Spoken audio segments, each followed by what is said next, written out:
உலகத்தில் ஏதோ ஒரு மூலையில் இருக்கக்கூடிய அமெரிக்கா ஈரானை தாக்குவதற்கு, அதுவும் அவர்களுடைய மிகப்பெரிய அளவு படைபலத்தோடு ஈரானை தாக்குவதற்கு ஆயத்தமாகிறார்கள். அமெரிக்காவுக்கு ஒரு நன்மை மிகப்பெரிய அளவில் இதில் இல்லாட்டிக்கு அமெரிக்கா இந்த போரில் கண்டிப்பாக ஈடுபடாது. என்னென்னு சொன்னால், இவ்வளவு காலம் அமெரிக்காவால் செய்யப்பட்ட போர்கள் எல்லாமே அமெரிக்காவுக்கு ஏதுவான மிகப்பெரிய அளவு நன்மைகள் இருக்கிறதுனா தான் அமெரிக்கா அந்த போர்களில் ஈடுபடும். வெனிசுலா நாட்டிலையும் பார்த்தீங்கன்னு சொன்னால், அங்கே இருக்கக்கூடிய எண்ணெய் வளத்தை கைப்பற்றுவதற்காகத்தான் அமெரிக்க அதிபரால் மிகப்பெரிய அளவில் அந்த போர்ன்றது அங்கே ஆரம்பிக்கப்பட்டு அந்த நாட்டினுடைய தலைவரை அரெஸ்ட் பண்ணியிருந்தவர். அமெரிக்காவுடைய வார் செக்ரட்டரியால் ஒரு முக்கியமான விஷயம் சொல்லப்பட்டிருக்கிறது. ஸோ அந்த விஷயம் என்ன அப்படின்றதையும் இந்த காணொலியில் பார்க்கலாம். ஸோ வணக்கம் உறவுகளே, உலகத்தில் மிகப்பெரிய அளவில் இப்போ இந்த போர் அப்படின்றது போய்கொண்டிருக்குது. உண்மையாக அடுத்து, அதாவது வருகிற 6ஆம் தேதிக்கு பின்பதாக உலகத்தில் என்ன விஷயங்கள் நடக்க போகுது, இந்த போரில் என்னென்ன விஷயங்கள் நடக்கும் அப்படின்றது யாராலையுமே சொல்ல முடியாத அளவுக்கு இப்போ நடந்து கொண்டிருக்குது. உலகத்தில் இருக்கக்கூடிய மிகப்பெரிய நாடுகள், அதாவது அணு ஆயுதம் வச்சுருக்கக்கூடிய நாடுகளாக இருக்கட்டும், இல்லாட்டிக்கு மிகப்பெரிய இராணுவத்தை வச்சுக்கக்கூடிய நாடுகளாக இருக்கட்டும், யார் யார் அப்படின்னு சொன்னால் அமெரிக்கா, சீனா, ரஷ்யா, இந்த 3 நாடுகளுமே உலகத்தில் மிகப்பெரிய அளவு வல்லரசு சார்ந்த நாடுகள்.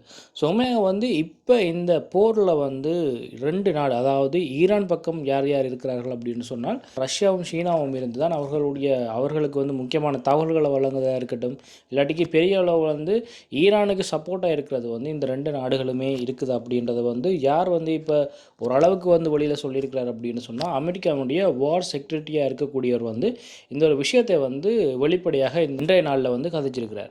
ஸோ இந்த விஷயம்ன்றது உலக அளவில் எப்படி இருக்குன்னு சொன்னால், ஈரானோடு சேர்ந்திருக்கக்கூடிய நாடுகள் பட்டியலில் எது இருக்குன்னு சொன்னால், உலகத்திலேயே மிகப்பெரிய சக்தியாக இருக்கக்கூடிய ரஷ்யாவும் சீனாவும் ஈரானுடைய பக்கத்துலேயும், ஸோ மற்ற நாடுகள் எல்லாமே அப்படின்னு சொன்னால் இஸ்ரேல்ஸ், அமெரிக்கா மற்றும் இந்த கல்ஃப் கண்ட்ரிஸ், அரபு நாடுகள் எல்லாமே இன்னொரு பக்கமாக இருந்து கொண்டு தான் இந்த போர்ன்றது நடைபெற்று கொண்டிருக்கிறது.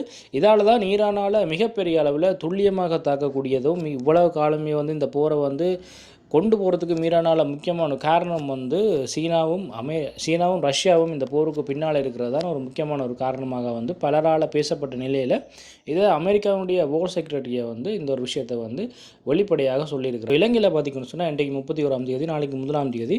ஸோ ரெண்டுமே ஒற்றை இலக்கங்கள், அதாவது கடைசி நாட்களில் வரக்கூடிய இலக்கங்கள் ஒற்றை இலக்கங்கள்ன்றதால் ஸோ வாகனங்கள், அதாவது இரட்டை இலக்க வாகனம், ஒற்றை இலக்க வாகனம் இல்லாமல் நாளைய தினத்தில் எல்லா வாகனங்களுக்குமே பெட்ரோல் வழங்கப்படும் அப்படின்ற ஒரு செய்தியை அரசாங்கத்தால் சொல்லப்பட்டிருக்குது. அதை விட இலங்கையில் இன்றைக்கு நள்ளிரவோட மின்சார கட்டணங்கள் எல்லாமே உயர்வடையுது. ஸோ அந்த ஒரு செய்தியும் இருக்குது. ஸோ உலகத்தில் எங்கேயும் நடக்கக்கூடிய ஒரு சண்டை, அதால் ஏற்படக்கூடிய பாதிப்புகள்னு சொன்னால், முதல்ல இந்த பெட்ரோல் விலை, அதாவது எரிபொருள் விலைகள் அதிகரித்தால் அதுக்கு பிறகு கேஸின் விலை அதிகரிக்கும். அப்படியே அத்தியாவசிய பொருட்கள் எல்லாமே அதிகரிக்கும். இப்போ எங்கே நிற்குதுன்னு சொன்னால், இது இலங்கையில் நாளைய தினம் உணவகங்களில் விற்கக்கூடிய சிற்றுண்டிகளுடைய விலைகள் நாளைய தினம் அதிகரிக்குது. குறிப்பாக சொல்ல போனால் இந்த பார்சல், அதாவது கொத்து ரைஸ், இந்த பார்சல் எல்லாமே 30 ரூபாக்கும். ஸோ மற்ற சிற்றுண்டிகள்லையும் சில விலைகள் அதிகரிக்குது.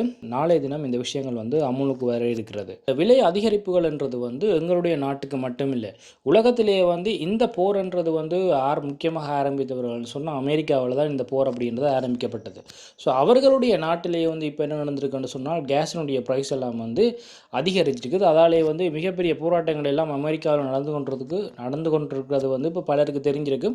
அதில் ட்ரம்பை எவ்வளவு கேளிக்கையாக காட்ட முடியுமோ அந்த அளவுக்கு காட்டி போராட்டம்ன்றது மிகப்பெரிய அளவில் அமெரிக்காவில் முன்னெடுக்கப்பட்டிருக்கிறது. உண்மையாக அந்த நிலையில் அங்கே இருக்கக்கூடிய கேஸினுடைய விலை எல்லாமே அதிகரிச்சுக்கிறது மறுபடியும் அமெரிக்காவில் மிகப்பெரிய போராட்டங்கள் வெடிக்கலாம் அப்படின்னு சொல்லப்படுது. ட்ரம்பால் லான்ச் பண்ணப்பட்ட ஒரு social media, truth social media அப்படின்னு சொல்லி ஒரு சோசியல் மீடியா. ஏன்னு சொன்னால், ட்ரம்ப் ஃபேஸ்புக்கில் இருந்தாலும், இல்லாட்டிக்கு இன்ஸ்டாகிராமில் இருந்தாலும், இல்லாட்டிக்கு வேறு சோஷியல் மீடியாவில் இருந்தாலோ அவருடைய அக்கௌண்ட் அப்படின்றது அடிக்கடி தடை பண்ணப்படும். அதுக்கு பிறகு மறுபடியும் அந்த தடையை எடுத்து விடுவோம். நம்ம என்ன சொன்னால், பல ஒரு என்ன சொல்கிறது, மற்ற நாடுகளை எப்படியெல்லாம் சித்தரிக்கக்கூடாதோ அந்த வகையில் சித்தரித்து அவருடைய போஸ்ட் இருக்கும்.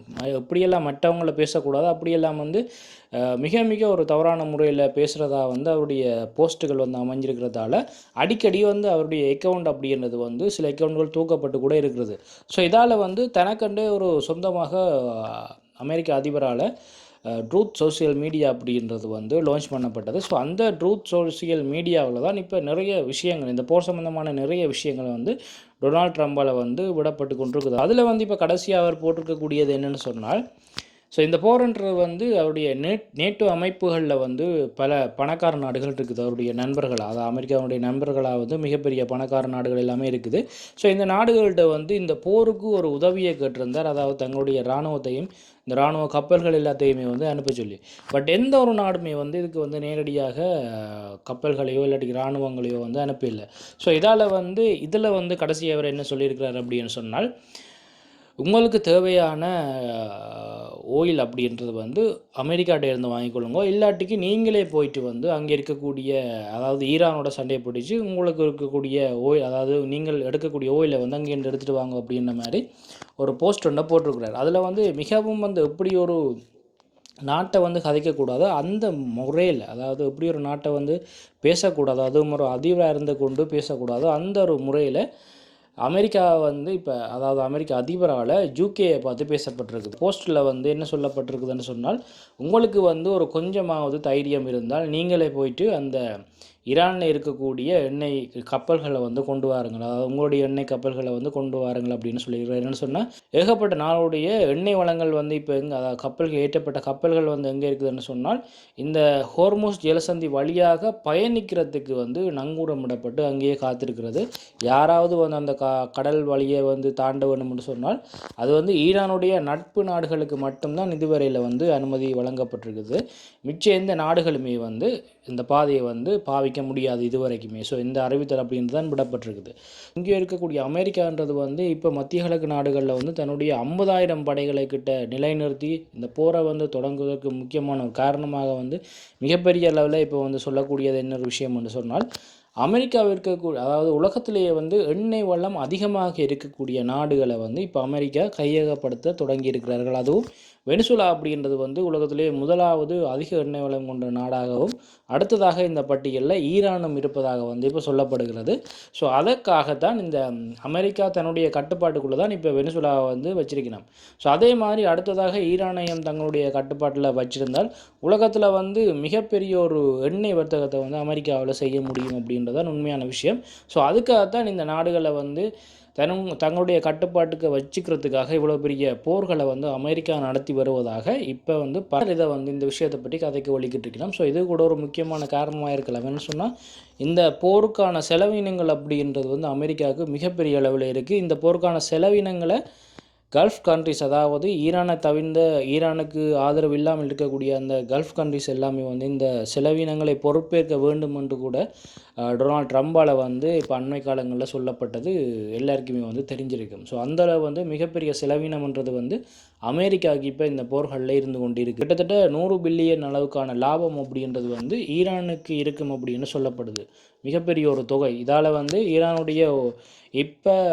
ஈரானுடைய சேதங்கள் வந்து எவ்வளவு இருந்தாலும் இதையெல்லாம் வந்து மறுபடி ஈரானால் செய்ய முடியும் அப்படின்னு சொல்லப்படுது. ஸோ இது எப்படி இருந்தாலும் இந்த வரி விலக்கு, அதாவது வரி இதில் விதிக்கப்பட்டால், அதாவது செல்லக்கூடிய கப்பல்களுக்கு மிகப்பெரிய தொகை என்றது வரியாக விதிக்கப்பட்டால் அதாவது அந்த வரியை வந்து யார் செலுத்த வேணும்னு சொன்னால், அந்த பொருட்களை பெற்றுக்கொள்ளக்கூடிய நாடுகள் தான் அந்த வரியை வந்து செலுத்த வேணும். என்னென்னு சொன்னால், அங்கே அவர்கள் வந்து கப்பலால் வரும்போதே அந்த பொருட்களுடைய விலைகளும் வந்து அதிகமாகித்தான் வரும். ஸோ நாட்டு மக்களுக்கு தான் மறுபடி வந்து இது ஒரு சுமையாக அமையும்.